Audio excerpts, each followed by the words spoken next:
মুখী হতে পারলো না, কবর মুখী হতে পারলো না, কোন দিকে যাচ্ছি এই খেয়াল আসলো না, আল্লাহর দিকে মুখ করতে পারলো না, কোরআন সুন্নাহর দিকে মুখ করতে পারলো না, কিবলা কোরআন সুন্নাহকে বানাতে পারলো না, কাবাকে কিবলা বানাতে পারলো না, নিজের নেতাকে কিবলা বানিয়ে থাকলো, মানব রচিত বিধানকে কিবলা বানিয়ে থাকলো।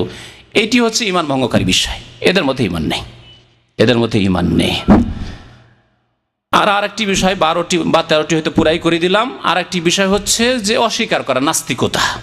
নাস্তিকতা সম্পর্কে সবাই জানে যে বলবে আল্লাহ নেই, যে বলবে ধর্ম নেই, ধর্ম হচ্ছে আফিম, যে নেশা, সে মুসলমান না, এটা যেহেতু সবার জানা আছে, সুতরাং এ সম্পর্কে আর এর বেশি বিস্তারিত বলার প্রয়োজন করে না। আল্লাহ যেন আমাদেরকে হক কথা বোঝার তৌফিক দান করেন, সত্যের প্রতি আমাদেরকে তো চলার তৌফিক দান করেন, সত্যের উপর আমাদেরকে অটল থাকার তৌফিক দান করেন, সেদিকে মানুষকে দাওয়াত দেওয়ার আহ্বান করার তৌফিক যেন দান করেন। আল্লাহ আমাদের গুনাহ খাতা যেন মাফ করে দেন। আল্লাহ পাক রব্বুল আমাদের অতীতে যে ভুল ভ্রান্তি হয়েছে, জানা অজানা, আল্লাহ ছোট বড় সব আল্লাহ তুমি মাফ করে দাও। আল্লাহ আমাদেরকে তওবা করার তৌফিক দান করো। রব্বানা আতিনা ফিদ দুনিয়া হাসানা ওয়া ফিল আখিরাতি হাসানা ওয়া কিনা আযাবান নার। রব্বানা যালামনা আনফুসানা ওয়া ইল্লাম তাগফির লানা ওয়া তারহামনা লানাকুনান্না মিনাল খাসিরিন। রব্বানা হাব লানা মিন আজওয়াজিনা ওয়া যুররিয়াতিনা কুররাতা আ'য়ুনিন ওয়াজআলনা লিল মুত্তাকিনা ইমামা। ওয়া সাল্লাল্লাহু আলা নাবিয়িনা মুহাম্মদ ওয়া আলা আলিহি ওয়া সাহবিহি আজমাইন। টাকনোর নিচে কাপড় যে পরবে সেই ব্যক্তি কাবিরা গুনাহ করলো। নবী সাল্লাল্লাহু আলাইহি ওয়াসাল্লাম জাহান্নামের সংবাদ দিয়েছেন তার সম্পর্কে। সুতরাং যেই ব্যক্তি কাবিরা গুনাহ করলো সেই ব্যক্তি ফাসিক। আর ফাসিকের পেছনে নামাজ হবে যদি সে নামাজ শুরু করে দিয়ে থাকে, অথবা সবগুলি একই রকম, সব যদি কানা হয় তো কোনো একটা কানাকে তো ইমাম বানাইতে হবে, তাই না? তো সবাই যদি টাকনার নিচে কাপড়ওয়ালা থাকে তো কোনো একটা লোককে তো ইমামতি করাইতে হবে। কিন্তু যদি দেখা যায় ওদের মধ্যে একজন সৎ আছে, টাকনার ওপরে কাপড় আছে, তাকে আগে বাড়াইতে হবে, ওই ফাসিককে আগে বাড়াবেন না। জি, নবী করিম সাল্লাল্লাহু আলাইহি ওয়াসাল্লাম সুপারিশ করবেন মুমিন মুসলিম যারা ইসলামকে ভঙ্গ করেনি এবং যারা ইসলামের গণ্ডিতে ছিল। তাহলে কাফেরের জন্য সুপারিশ হবে না। ফামা তানফাউ শাফাআতু শাফিঈন, বুঝতে পেরেছেন? ইয়াউমা লা ইয়ানফাউ মালুন ওয়ালা বানুন, সন্তান কাজে আসবে না। নবী সাল্লাল্লাহু আলাইহি ওয়াসাল্লাম সন্তান হইলেও কাফেরের জন্য কাজে আসবে না। আর আরেকটা হচ্ছে যারা মুসলিম ছিল কিন্তু ইসলাম থেকে বেরিয়ে গেছে তাদের জন্য কাজে আসবেন না নবী করিম সাল্লাল্লাহু আলাইহি ওয়াসাল্লাম। বাকি যারা ইসলামের মধ্যে আছে, ভুলভ্রান্তি হয়েছে কিন্তু শিরক কুফরি পর্যন্ত পৌঁছেনি, ইসলামকে ভঙ্গ করেনি, ইসলামের উজু নষ্ট হয়নি, তাহলে তাদের জন্য ইনশাআল্লাহ তাআলা নবী সাল্লাল্লাহু আলাইহি ওয়াসাল্লামের শাফাআত হবে ইনশাআল্লাহ। দেশে জরুরি অবস্থায় মিটিং মিছিল নিষিদ্ধ, জরুরি আইন ভঙ্গ করে জঙ্গি মিছিল করা জায়েজ? মিছিল করা ইসলামী কাজ নাই। এই যে জঙ্গি মিছিল, জঙ্গি কেন? কোনো মিছিল জায়েজ নাই। এই আওয়ামী লীগ এই মিছিল এলো কোথা থেকে? ইসলামে কোথায় মিছিল আছে বলুন তো দেখি? কোরআন এবং হাদিস ঘেটে ফেলে দেন, আছে কোথাও ইসলামী মিছিল? মিছিল করা ইসলামের নেই। ইসলামের খাতিরে হোক আর ইসলামের বিরুদ্ধে হোক, আমি মনে করি না যে এটি এসছে পশ্চিমা দেশগুলি থেকে, ইউরোপ আমেরিকা থেকে এসছে। ইনকিলাব জিন্দাবাদ, ভাঙো, থাকতে দেব না, টেনে ফেলো এইসব করতে গেছে, কোথাও নেই।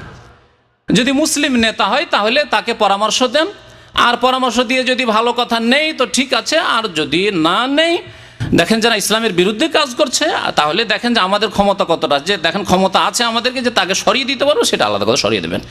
যত কুফরিতে চলে গেলে, আর যদি কুফরিতে না যায়, কুফরিতে চলে যাওয়া মানে ইসলামের বিরুদ্ধে আইন যদি তৈরি করে পাশ করিয়ে দেয়, ইসলামের বিরুদ্ধে আইন পাশ করে দেয়, তাহলে সে মুসলমান নয়, তাহলে তার বিরুদ্ধে তাকে টেনে ফেলার চেষ্টা করতে হবে। এই জন্য রাস্তাঘাটে মিছিল করে লাত জুতো খাওয়া, পুলিশের লাঠি চার্জ খাওয়া, এগুলি ইসলামিক কাজ নয়।